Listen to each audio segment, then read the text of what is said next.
Ang pambansang kita. Ano ang pambansang kita? Ang pambansang kita ay ang kabuuang halaga ng mga tinatanggap na kita ng mga sektor ng ekonomiya.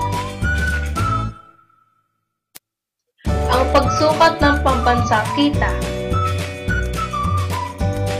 Gross National Product. Ito ay sumusukat sa kabuuang halaga ng mga produkto at serbisyong ginawa ng mga mamamayan ng isang bansa maging sa anumang bahagi ng mundo ito ginawa sa isang takdang panahon. Gross Domestic Product. Ito ay halaga ng kabuuang produkto at serbisyong ginagawa sa loob ng isang bansa na hindi tinitingnan ang pagkamamamayan sa isang takdang panahon. Ang pagkakaiba ng GDP at GNP. Ang pagkakaiba ng GNP at GDP ay ang pagbibigay kahulugan ng mga letra nito. Ang GNP ay maaaring buuin bilang gawa nating mga Pilipino at ang GNP ay gawa dito sa Pilipinas. Paraan ng pagsukat ng GNP. Batay sa kita ng mga Pilipino na mula sa pagbebenta ng produkto at serbisyo. Income approach. Expenditure approach.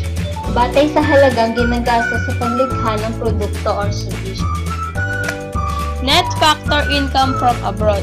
Kita ng pambansang ekonomiya mula sa mga salik ng produksyon na nasa ibang bansa, pambayad sa dayuhang ekonomiya para sa angkat ng mga salik ng produksyon.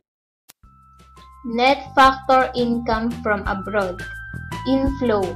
Mga salik ng produksyon na inululuwa sa mga dayuhang ekonomiya kung saan kumikita ang pambansang ekonomiya. Outflow. Mga salik ng produksyon na naangat mula sa mga dayuhang ekonomiya.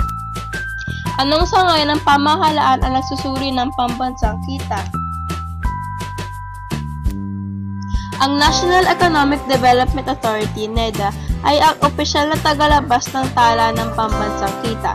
Isang sangay ng NEDA ay ang National Statistics Coordination Board, NSCB, ang may tungkulin na magtala ng National Income Accounts, GDP at GNP.